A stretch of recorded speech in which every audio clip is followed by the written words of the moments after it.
Bonjour à toutes et à tous et bienvenue sur AES 24, votre chaîne d'information au cœur de l'actualité du Sahel et de l'Afrique. Aujourd'hui, nous allons plonger ensemble dans un sujet d'une importance stratégique capitale.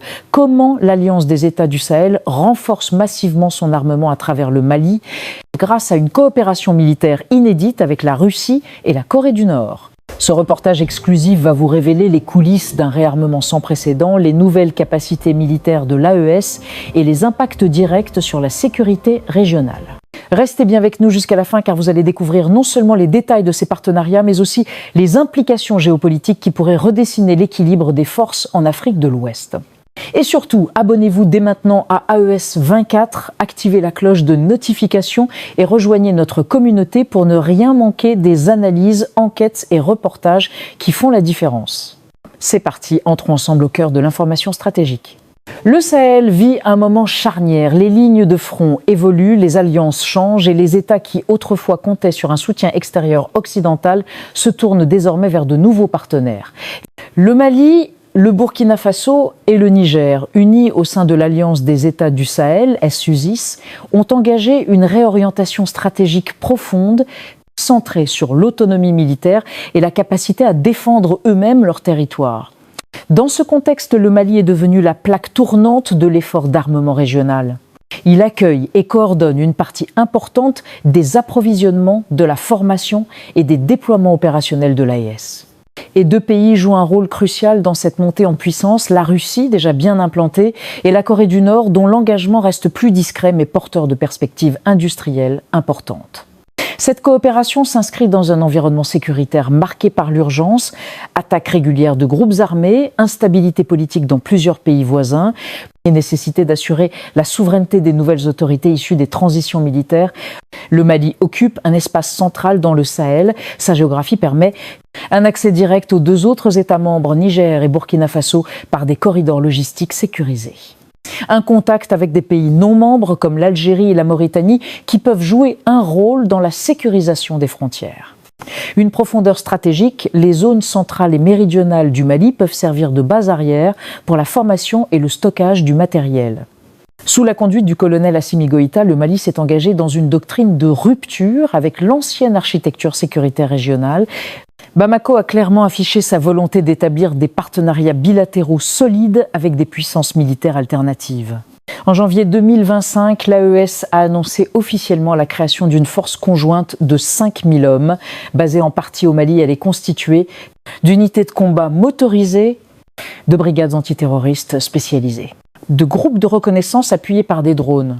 Après la période Wagner, marquée par l'arrivée d'instructeurs et de combattants russes au Mali dès 2021, Moscou a restructuré sa présence militaire en Afrique en créant Africa Corps, placée sous le contrôle direct du ministère russe de la Défense. Cette transformation a permis une présence militaire officielle et continue au Mali, un meilleur alignement stratégique avec les autorités maliennes, la sécurisation des flux d'armement et des approvisionnements. En janvier 2025, le Mali a réceptionné un important convoi russe comprenant blindés de transport BTR, chars T-72 modernisés avec protection réactive, hélicoptères d'attaque Mi-35, drones de reconnaissance tactique, Beruk. Ces équipements ont été immédiatement déployés sur les zones les plus sensibles, la région de Mopti, la frontière Mali-Burkina Faso et le secteur de Gao, point de jonction avec le Niger. Les instructeurs russes assurent une formation technique et tactique avancée. Maniement et entretien des blindés. Usage tactique des drones et systèmes d'artillerie. Dongju, Vouleubert. Stratégie anti-insurrectionnelle adaptée au terrain sahélien. En 2024, un signal diplomatique clair est envoyé avec la reprise des échanges officiels entre Bamako et Pyongyang. Selon des informations régionales, le Mali envisage de développer une unité de production d'armes légères et de munitions avec l'aide nord-coréenne. Objectif : réduire la dépendance aux importations. Garantir un flux constant d'armement pour les forces de l'AES, installer une capacité industrielle militaire durable dans la région. La perspective d'une coopération militaire avec un pays sous sanctions internationales marque une volonté assumée de diversifier les partenariats et de s'émanciper des contraintes imposées par les puissances occidentales. Le cumul des apports russes opérationnels et nord-coréens industriels donne à l'AES un niveau d'autonomie inédit dans l'histoire récente du Sahel. La montée en puissance militaire change l'équilibre avec les groupes armés qui font désormais face à un adversaire mieux équipé et mieux coordonné. Un Mali équipé et formé par des puissances militaires majeures augmente le poids politique de l'AES dans la sous-région. Les nouveaux équipements exigent des infrastructures adaptées, des stocks suffisants de carburant et des chaînes d'approvisionnement fiables pour les pièces détachées. Les choix de l'AES peuvent entraîner des sanctions économiques, des critiques diplomatiques, une surveillance accrue par les institutions internationales. Le Mali, avec l'appui actif de la Russie et le potentiel industriel nord-coréen, transforme l'AES en une force régionale plus autonome et plus crédible. Cette stratégie pourrait redessiner la carte militaire et diplomatique de l'Afrique de l'Ouest, mais elle devra résister aux pressions extérieures et relever les défis logistiques qui accompagnent toute montée en puissance rapide. Le choix stratégique de l'AES de renforcer son arsenal via le Mali, avec l'appui opérationnel massif de la Russie et le potentiel industriel nord-coréen, marque un tournant majeur dans l'histoire sécuritaire du Sahel.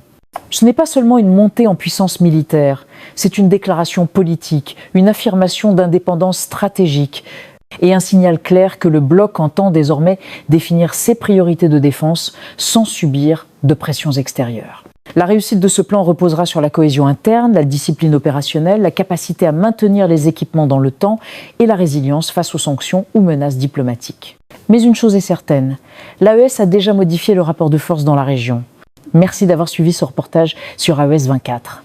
Si vous voulez rester informé des évolutions de la situation au Sahel, des mouvements géopolitiques en Afrique et des enjeux sécuritaires, abonnez-vous dès maintenant, activez la cloche de notification et partagez cette vidéo autour de vous. À très bientôt pour une nouvelle analyse au cœur de l'actualité stratégique.